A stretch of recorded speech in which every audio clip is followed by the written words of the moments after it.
नमस्कार दर्शकवृन्द, दिनभरका देश विदेशका प्रमुख खबरहरू समेटिएको नेपाल टाइम्सको टप 50 बुलेटिनमा स्वागत छ। म रश्मिता उदास। सुरु गरौँ आजका प्रमुख खबरहरू। नेपालमा आज 17,500 बढीमा गरिएको परीक्षणमा थप 5,583 जनामा संक्रमण पुष्टि। आजै 8,267 जना संक्रमण मुक्त भए। थप 3,79,000ले लगाए कोभिड खोप।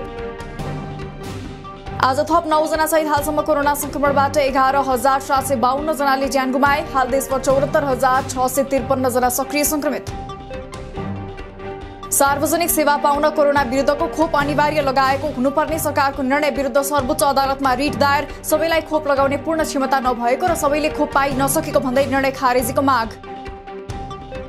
बुस्टर डोज खोपका लागि थप 2 करोड बढी मात्रा चाहिने सरकारको प्रारम्भिक प्रक्षेपण। अनुदानबाट प्राप्त खोपले नपुग्ने अवस्था भएमा कति खरिद गर्नुपर्छ भन्ने विषयमा छलफल भइरहेको स्वास्थ्य मन्त्रालयको भनाई। स्वास्थ्य मन्त्री विनोद खतिवड़ालाई राज्यकोषको 2 अर्ब 50 करोड रुपैयाँ हिनामिनाको आरोप लगाउँदै एमालेमा आबद्ध राष्ट्रिय युवा संघद्वारा अख्तियारमा उजुरी दर्ता। जनताको सुरक्षाको ग्यारेन्टी लिएको सरकार र मन्त्रालयभित्रैबाट खोप हराउनु लज्जास्पद भएको उल्लेख। कोभ्याक्स मार्फत विश्व ब्याङ्कको ऋण सहुलियतमा सोमबार र मंगलबार गरी 2 दिनमा कोरोना विरुद्धको 23,40,000 मात्रा मोडर्ना खोप नेपाल आइपुग्यो। 5 देखि 11 वर्ष समूहका बालबालिकालाई पनि खोप लगाउन फाइजरको 84 लाख मात्रा खरिद गर्ने सरकारको तयारी। सर्वोच्चले कोरोना महामारीका कारण माघ 4 गतेदेखि गरेको सेवा कटौतीलाई थप 10 दिन अर्थात् माघ 28 गतेसम्म निरन्तरता दिने। हाल बन्दी प्रत्यक्षीकरण तथा कोभिडसँग सम्बन्धित जीवन र स्वास्थ्य तथा सार्वजनिक महत्त्वका मौलिक हक सम्बन्धी रिटको मात्रै सुनवाई गर्दै। प्रसुति सेवाका लागि ख्याति कमाएको भरतपुर अस्पतालमा चाप बढ्दै गएपछि शैय्याले धान्न मुस्किल। शैय्या संख्या भन्दा बढी प्रसुति सेवा लिन आउँदा अस्पताललाई व्यवस्थापन गर्न कठिन। सुत्केरीहरू ठाउँ अभावमा भुइँमा बस्न बाध्य। सरकारले सोनाम लोसारको अवसरमा बुधबार भोलि सार्वजनिक बिदा दिने। देशभरका सबै सरकारी कार्यालय र सार्वजनिक सङ्घ संस्थाहरूमा सार्वजनिक बिदा दिइने गृह मन्त्रालयको निर्णय। सरकारले विश्व ब्याङ्कबाट प्राप्त हुने 150 बिलियन अमेरिकी डलर सहुलियतपूर्ण ऋण सहायता सम्बन्धी दस्तावेजलाई अन्तिम रूप दिन वार्ता टोली गठन गर्ने। सरकारले दार्चुलाको तुसारा पानीदेखि कोठा घरसम्मको 4 किलोमिटर सडक खण्डको ट्र्याक निर्माण कार्यको जिम्मा नेपाली सेनालाई दिने। सरकारले दूधको मूल्य 2.5 वर्षपछि बढायो। किसानका लागि दूधको समर्थन मूल्यमा 6 रुपैयाँ 52 पैसा बढाउँदै प्रति लिटर 56 रुपैयाँ 4 पैसा कायम। उपभोक्ताका लागि प्रशोधित दूधको मूल्य भने तय गर्न बाँकी। भ्रष्टाचार नियन्त्रण गर्न सरकार प्रतिबद्ध रहेको प्रधानमन्त्री शेरबहादुर देउवाको भनाई। भ्रष्टाचार नियन्त्रणका लागि केन्द्रले चालेका कदमप्रति सरकारको सधैँ साथ रहने देउवाको वचन। 2079 साल जेठ 4 गते स्थानीय तहको निर्वाचन हुने। सरकार र निर्वाचन आयोगबीच स्थानीय तहको निर्वाचन आगामी जेठ 4 गते बुधबार एकै चरणमा गर्ने समझदारी। स्थानीय तहका जनप्रतिनिधिको पदावधि आगामी जेठ 5 गते सकिँदै। अब बस्ने मन्त्री परिषद बैठकले 2079 साल जेठ 4 गते निर्वाचनको मिति तोक्ने प्रधानमन्त्री तथा कांग्रेस सभापति देउवाको भनाई। स्थानीय तहको चुनावको तयारीमा लाग्न आफ्नो पार्टीका सबै नेता कार्यकर्तालाई देउवाको निर्देशन। एमाले सम्बद्ध विद्यार्थी संगठन अनेरा सोभियुका विद्यार्थीहरूद्वारा ललितपुरको पुलचोकमा सञ्चार मन्त्री ज्ञानेन्द्र कार्कीको बाटो छेकेर कालो झण्डा देखाउँदै विरोध प्रदर्शन। निर्वाचनको मिति घोषणा गर्न सरकारले आलटाल गरिरहेको अनेरा सोभियुको आरोप। एमसीसी नेपाल कम्प्याक्ट सम्बन्धी कुनै पनि गोप्य अथवा लुकाइएको दस्तावेज नभएको मिलेनियम च्यालेन्ज अकाउन्ट नेपाल विकास समिति एमसीए नेपालको प्रस्तुति। एमसीए नेपाल हदैसम्म पारदर्शिता अपनाउने संस्था भएको र सार्वजनिक महत्त्वका सम्पूर्ण दस्तावेजहरू आफ्ना वेबसाइट तथा अन्य माध्यमबाट सार्वजनिक गरिएकाले आरोपहरू निराधार रहेको दावी।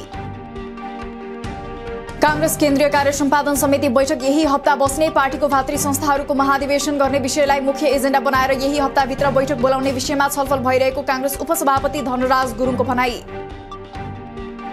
केही दिनभित्रै नेपाल विद्यार्थी संघको महाधिवेशन गराउने बारे पार्टीले आवश्यक निर्णय लिने। कांग्रेस महामन्त्री गगन थापाको भनाई। महाधिवेशन सम्पन्न गराउने वातावरण बनाउने काममा लाग्न पनि नेवी संघका नेता कार्यकर्तालाई निर्देशन।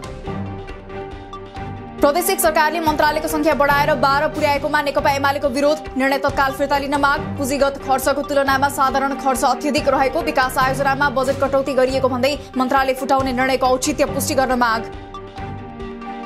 प्रधान न्यायाधीश सोलेन्द्र शमशेर जबरा विरुद्ध सम्पत्ति शुद्धिकरण अनुसन्धान विभागमा डाक्टर गोविन्द केसीले दिए पूरक निवेदन। जबराको भाइ प्रभु शमशेर जबराको नाममा अवैध स्रोतको आमदानीले थप 30 करोडको घरजग्गा खरिद गरेको दावी। केन्द्रीय तथ्याङ्क विभागले सार्वजनिक गरेको 12औं राष्ट्रिय जनगणनाको प्रारम्भिक नतिजा तथ्यपरक नभएको भन्दै प्रतिनिधि सभाका सांसदहरूले उठाए प्रश्न। आफ्नो घरमा जनगणना गर्न गणक नै नआएको भन्दै पुनः जनगणना गर्न कांग्रेस सांसद प्रमिला राईको माग। कोरोनाको असहज परिस्थितिका कारण जनगणनामा केही तलमाथि भएको हुन सक्ने केन्द्रीय तथ्याङ्क विभागका महानिर्देशक नेविन लाल श्रेष्ठको प्रतिक्रिया। प्रारम्भिक नतिजा भएको र पूर्ण भएर आउँदा सबै तथ्य आउनेतर्फ सांसदहरूको ध्यानाकर्षण। संघीय वन नियमावलीको मस्यौदा खारेज गर्न माग गर्दै सामुदायिक वन उपभोक्ता महासंघद्वारा वन परिसर बबर महलमा प्रदर्शन। मस्यौदा सामुदायिक वन अधिकार विरोधी रहेको तर्क। प्रदर्शनमा सहभागी महासंघका अध्यक्ष पाठक सहित 14 जना पक्राउ। आफूलाई विप्लव कार्यकर्ता बताउनेहरूले कैलाली पचमुडियाका सहायक वन अधिकृत विश्वराज पण्डितलाई मोसो दले। आफैले तस्बिर सार्वजनिक गर्दै चरित्रमा दाग नलागुन्जेलसम्म अनेक रङ पोतेर केही फरक नपर्ने पण्डितको प्रतिक्रिया। समाज रूपान्तरणको औकात भए खुला बहस गर्न चुनौती। कैलालीका सहायक वन अधिकृत पण्डितमाथि मोसो दल्ने विप्लव कार्यकर्तालाई कारबाही गर्न कर्मचारी संघ संगठनको माग। जीव ज्यान सुरक्षाको प्रत्याभूति दिलाउँदै स्वतन्त्र र भयरहित रूपमा काम गर्ने वातावरण सिर्जना गर्न पनि आग्रह। विद्यालय भवन पुनर्निर्माण गर्ने क्रममा आर्थिक भ्रष्टाचार गरेको आरोपमा शिक्षा विकास इकाइ सोलुखुम्बुका सब इन्जिनियरलाई हातपात गर्दै कालो मुसो र जुत्ताको माला लगाइदिने 6 जना विप्लव कार्यकर्ता पक्राउ। घटनामा संलग्न तर फरार रहेका अन्य 3 जनाको खोजी जारी। कर्णाली प्रदेशमा सरकार र प्रतिपक्ष दल नेकपा एमाले बीच संसदको गतिरोध खुलाउन 7 बुँदे सम्झौता। सहमतिसँगै अब बैठक सञ्चालन गर्न एमाले अवरोध नगर्ने। माघ 19 गतेदेखि नारायणहिटी दरबार संग्रहालयभित्र गर्ने तय गरिएको सती श्राप मुक्ति शिवशक्ति महायज्ञ आयोजना गर्न सरकारले लगाए रोक। पर्यटन मन्त्रालयको पुस 12 गतेको बैठकले नारायणहिटीभित्र महायज्ञ लगाउन गरेको स्वीकृत प्रस्तावमाथि रोक। चितवनको भरतपुरमा शिक्षक अस्पताल बन्ने प्रस्ताव मन्त्री परिषद बैठकबाट स्वीकृत। शिक्षक अस्पताल भरतपुर महानगरपालिका वडा नम्बर 15 भगवानपुरमा बनाउने निर्णय। पर्यटन बोर्डका सीईओ डाक्टर धनञ्जय रेग्मीले अनियमितता गरेको छानबिन समितिको निष्कर्ष। प्रतिवेदन अनुसार त्रिभुवन विमानस्थलमा झगडाका विषयदेखि 2074 सालमा सुनको अवैध ओसार पसारमा कारबाही भोगेको घटनाको बारेमा रेग्मीको नैतिकतामाथि प्रश्न उब्जिएको ठहर। ठगीको आरोप खेपिरहेका सिभिल ब्याङ्क तथा सहकारीका पूर्व अध्यक्ष इच्छाराज तामाङको नयाँ हाउसिङ कम्पनी भेटिएको खुलासा। 20 रोपनी क्षेत्रफलमा बौद्ध हाउसिङ प्राली नामक कम्पनी रजिस्टर्ड रहेको सम्पत्ति शुद्धिकरण अनुसन्धान विभागको दावी। श्रम मन्त्रालयले सञ्चालन गरेको कल सेन्टरमा ठगीको सूचनापछि मार्शल टोलीद्वारा स्टिङ अपरेसन। विदेश जाने श्रमिकसँग सरकारले तोकेभन्दा धेरै रकम लिएर ठगी गरेको आरोपमा काठमाडौँ सिनामङ्गलको मिनुवा मेन पावरका सञ्चालक हेमराज राई सहित 3 जना पक्राउ। टिपरको ठक्करबाट बर्दियामा घरको आँगनमा बसेर आगो तापिरहेका 2 जनाको घटनास्थलमा मृत्यु। 2 जना गम्भीर घाइते। चालकले अत्यधिक मदिरा सेवन गरी टिपर चलाएकाले अनियन्त्रित भई सडकदेखि उछिटिएर आँगनमा पुगेको प्रहरीको भनाई। दक्षिणकाली फर्पिङबाट बिल बिनाको करिब 13 केजी चाँदी सहित 12 सिमरौनगढका 38 वर्षीय रामाशंकर शाह पक्राउ। 12 को कलैयाबाट काठमाडौँतर्फ आउँदै गरेको सुमो गाडीमा जाँच गर्दा पक्राउ परेका शाहमाथि थप अनुसन्धान हुँदै। देशका पहाडी क्षेत्रमा मौसम बदली। अहिले देशमा पश्चिमी वायुको आंशिक प्रभाव रहेकोले भोलि बेलुकादेखि यसको प्रभाव थप बढ्ने अनुमान। पर्सि बिहीबार पश्चिम क्षेत्रमा तथा शुक्रबार देशैभर यसको प्रभाव रहने। हल्कादेखि मध्यम वर्षा र हिमपातको सम्भावना।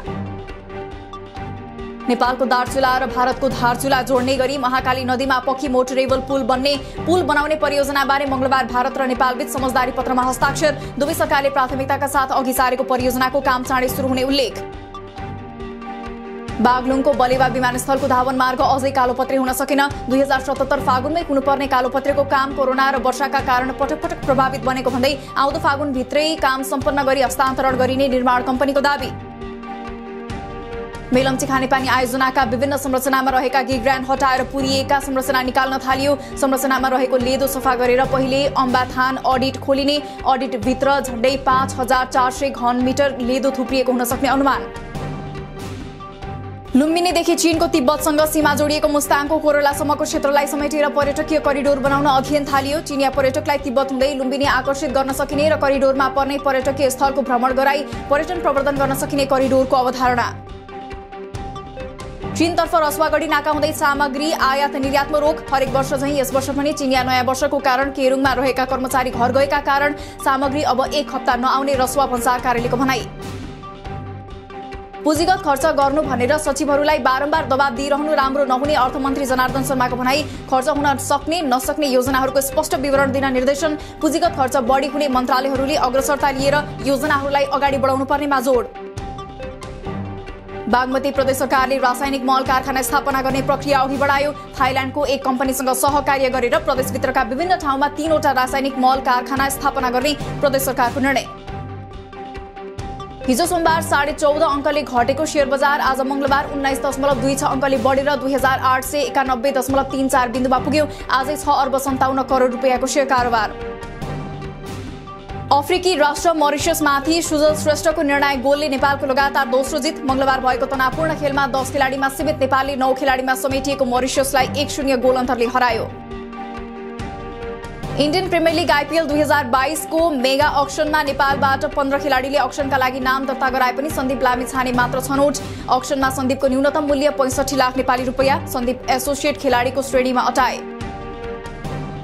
भारत सरकारले वित्त वर्ष 2022 र 23 मा नेपाललाई अनुदान दिने गरी अघिल्लो वर्षभन्दा कम 12 अर्ब नेपाली रुपैयाँ बजेट छुट्यायो। भारतले सबैभन्दा धेरै अनुदान भुटानलाई 22 अर्ब 66 करोड भारु दिने। भारतले नयाँ बजेट मार्फत डिजिटल मुद्रालाई करको दायरामा ल्यायो। क्रिप्टो लगायतका कारोबारलाई अवैध मानेको भारतले अब यस्तो कारोबारमा हुने आयमा 30% कर लगाउने। अब भारतीय रिजर्भ ब्याङ्कले व्यवस्थापन गर्ने गरी नयाँ डिजिटल मुद्रा निर्माण गर्ने घोषणा। कोरोना महामारीका बेला भोजमा सहभागी भएका कारण आलोचना खेपेका ब्रिटेनका प्रधानमन्त्री बोरिस जोन्सनले मागे माफी। संसदमा माफी मागे पनि विपक्षी लेबर पार्टीद्वारा प्रधानमन्त्री जोन्सनको राजीनामा माग। राष्ट्रसङ्घको सुरक्षा परिषद बैठकमा अमेरिका र रुसका राजदूत बीच आक्रोशपूर्ण भनावन। रुसले सैनिक परिचालन गरेर स्वतन्त्र युक्रेनको अस्तित्वमाथि धावा बोलिरहेको अमेरिकाको आरोप। अमेरिकाले शक्तिको उन्माद देखाउँदै नचाहिँदो हल्ला फैलाएर विश्वलाई आतंकित बनाइरहेको रुसको तर्क। र अमेरिकामा 2 वर्ष अघिको चट्याङले अहिलेसम्मकै धेरै क्षेत्रफलमा फैलिएको चट्याङको रेकर्ड बनायो। सन् 2020 जुन 18 मा उरुग्वे र उत्तरी अर्जेन्टिनाको बीचमा 17.1 सेकेन्ड लामो समयसम्म परेको चट्याङले बनायो समयावधिका हिसाबले सबैभन्दा लामो चट्याङको रेकर्ड। दिनभरका देश विदेशका प्रमुख खबरहरू समेटिएको नेपाल टाइम्सको टप 50 बुलेटिन अहिलेलाई सकियो। हामी भोलि फेरि टप 50 समाचारका साथ उपस्थित हुने नै छौं। नेपाल टाइम्सको युट्युब च्यानल सब्स्क्राइब गरिदिनु भएकोमा र फेसबुक पेज लाइक गरिदिनु भएकोमा धन्यवाद। ताजा खबरहरू नेपाल टाइम्सको अनलाइन पोर्टल www.nepaltimes.net मा पनि गएर हेर्न सक्नुहुनेछ। नेपाल टाइम्स हेर्दै गर्नुहोला। नमस्कार।